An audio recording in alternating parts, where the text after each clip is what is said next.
Assalamualaikum warahmatullahi wabarakatuh. Nama saya M. Fakir Rahman. Hari ini saya akan mempresentasikan uh, topik berjudul Sastra dalam Peradaban Islam.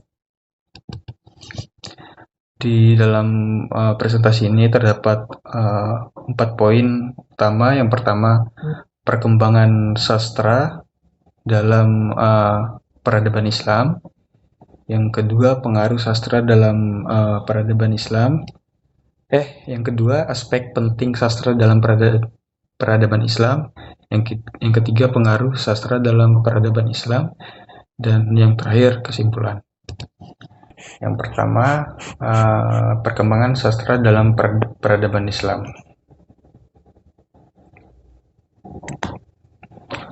Jadi, pada era keemasan Islam, sastra mengalami perkembangan yang sangat pesat. Bahkan di masa kejayaan Khalifah Islam, penguasa Muslim menaruh perhatian cukup besar terhadap sastra. Kemudian tak heran jika kemudian di zaman itu muncul sastrawan Islam yang terkemuka dan memiliki pengaruh besar. Masa keemasan kebudayaan Islam serta perniagaan terjadi di era kekuasaan Khalifah Harun al-Rashid dan putranya al-Ma'mun berkuasa. Prosa Arab pada era itu mulai menempati posisi terhormat, di mana puisi keagamaan tumbuh berdampingan dengan puisi sekuler.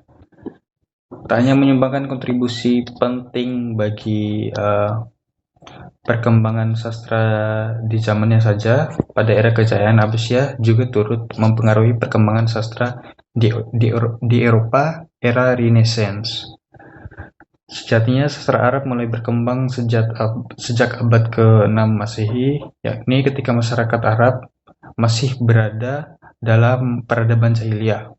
Namun karya sastra tertulis yang tumbuh era itu jumlahnya masih tak terlalu banyak. Paling tidak ada 2 karya sastra penting yang terkemuka ditulis sastrawan Arab di era pra-Islam. Keduanya adalah Al-Mu'allaqat dan Mufaddaliyat. Yang kedua yaitu aspek penting sastra dalam peradaban Islam. Yang pertama, puisi atau syair dan qasidah. Puisi merupakan salah satu bentuk sastra yang paling populer dalam peradaban Islam. Pada masa awal, puisi digunakan sebagai media untuk menyiarkan pesan-pesan keagamaan, pujian kepada Tuhan, dan ajakan untuk berperilaku baik. Puisi Arab klasik berkembang pesat dengan penyair-penyair besar seperti Al-Mutanabbi yang puisinya memuat kebanggaan, nasihat moral, dan renungan tentang kehidupan. Yang kedua, literatur keagamaan dan mistisisme. Sastra keagamaan menjadi dasar perkembangan tulisan-tulisan seperti tafsir Al-Quran, hadis, dan fikih, serta karya-karya dalam bentuk prosa yang menjelaskan prinsip-prinsip agama. Yang ketiga, filosofi dan hikmah. Banyak karya sastra dalam peradaban Islam berfokus pada filsafat, hikmah atau kebijaksanaan, dan etika. Tokoh-tokohnya seperti Al-Farabi, Ibnu Sina, Al-Ghazali. Mereka menulis karya-karya filsafat dan hikmah yang memadukan pemikiran Islam dengan filsafat Yunani dan Persia. Yang keempat yaitu kaligrafi dan seni manuskrip. Dalam Islam, kaligrafi adalah seni yang sangat dihargai dan dianggap sebagai bagian dari sastra visual.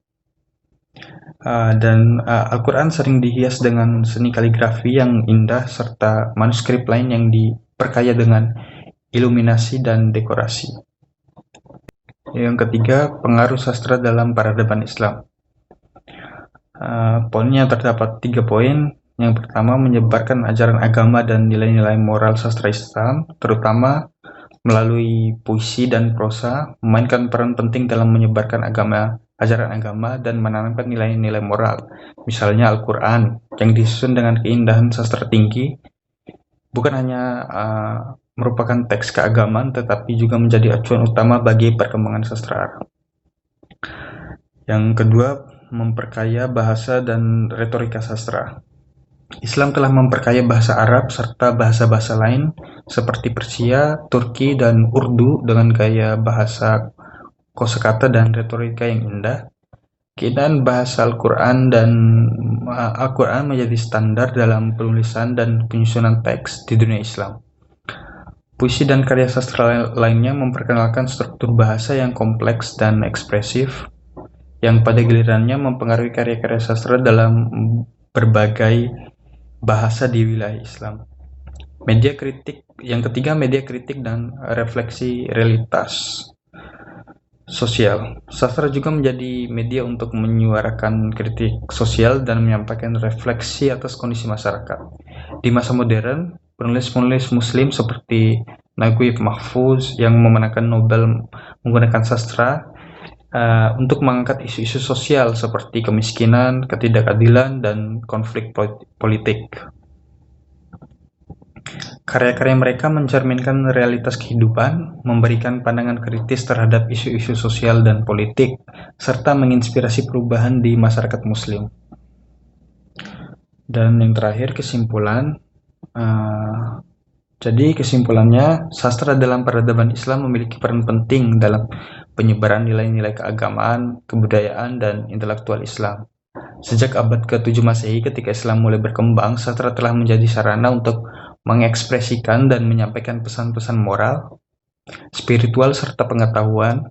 Secara keseluruhan, sastra dalam peradaban Islam berkembang pesat dan memiliki kontribusi yang signifikan dalam membangun budaya intelektual, nilai moral, dan identitas budaya umat Muslim.